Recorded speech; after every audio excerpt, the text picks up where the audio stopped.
آج کی ویڈیو میں ہم سانپوں کے متعلق چند دلچسپ حقائق بیان کرتے ہیں جن کو جاننا ہماری روزمرہ زندگی کے لیے بہت ضروری ہے۔ نمبر 1، سانپ کی اوسط عمر 20 سال تک ہوتی ہے۔ سانپ ہر سال اپنی جلد یعنی سکن اتار دیتا ہے، یہ اس کے جسمانی نشو و نما کے لیے بہت ضروری ہے۔ نمبر 2، سانپ کی کھال کو جلا کر زیتون کے تیل میں ملا کر درد والے دانت یا داڑھ میں لگایا جائے تو فوراً آرام آ جاتا ہے۔ نمبر 3، اسی طرح اس کی کھال سر کے ساتھ پیس کر پیسٹ بنا لی جائے اور گنجے سر پر لیپ کرنے سے نئے اور صحت مند بال اگاتے ہیں۔ نمبر 4، سانپ کی کھال کی دھنی بواسیر کے لیے مفید ہے۔ نمبر 5، سانپوں کا بریڈنگ سیزن مونسون یعنی جولائی اگست کے مہینے میں ہوتا ہے اور اس پیریڈ میں سانپوں کا رویہ بہت خطرناک ہو جاتا ہے۔ نمبر 6، مادہ سانپ سال میں 1 مرتبہ انڈے دیتی ہے۔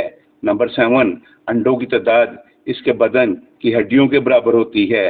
نمبر 8، سانپ کو اگر بچھو ڈنگ مارے تو وہ فوراً مر جاتا ہے۔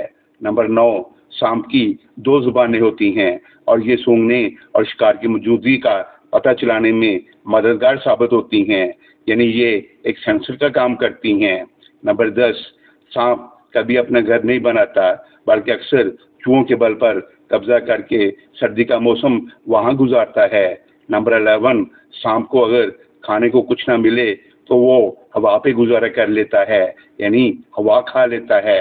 ہوا میں مختلف زہریلی گیسیں بھی ہوتی ہیں جنہیں یہ زہریلے جانور اپنے اندر جذب کر لیتے ہیں، ورنہ یہ اتنی بڑھ جائیں کہ انسان کا زندہ رہنا محال ہو جائے۔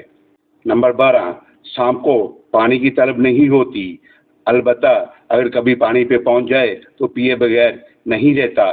سانپ دودھ کا بھی بہت شوقین ہوتا ہے، بعض اوقات اس قدر پی لیتا ہے کہ اسے نشہ بھی ہو جاتا ہے اور یہی نشہ کبھی اس کی ہلاکت کا باعث بھی بن جاتا ہے۔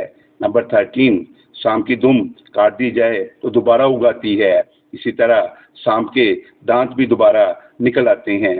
نمبر 14، سانپ اگر اندھا ہو جائے تو سونف کھاتا ہے اور اس کے پتوں سے اپنی آنکھوں کو مس کرتا ہے اور اس طرح اس کی بنائی واپس آ جاتی ہے۔ نمبر 15، سانپ انڈے ہی نہیں دیتے بلکہ بچے بھی دیتے ہیں۔ زیادہ تر پانی کے سانپ بچے پیدا کرتے ہیں اور اس کے علاوہ زمینی سانپ پیتھن وغیرہ بھی بچے پیدا کرتے ہیں۔ نمبر 16، سانپ کا کٹا ہوا سر بھی ڈس سکتا ہے، کبھی کبھار یہ گھنٹوں بعد بھی ڈسنے اور اچھل کر حملہ کرنے کی طاقت رکھتا ہے اور اسی صورت میں اس میں بہت زیادہ زہر نکلتا ہے۔ تو دوستو، احتیاط برتیں اور جتنا ممکن ہو سکے اس موذی جانور سے دور رہیں، اسپیشل برسات کے موسم میں۔ اگر آپ کو یہ ویڈیو پسند آئے تو چینل کو سبسکرائب کر دیں، کومنٹس میں اپنی رائے ضرور دیں، آپ کی سوچ ہمارے لیے قیمتی ہے اور اس پیغام کو دوسروں تک پہنچائے۔ دعا ہے اللہ تعالیٰ آپ کا حامی و ناصر ہو، آمین۔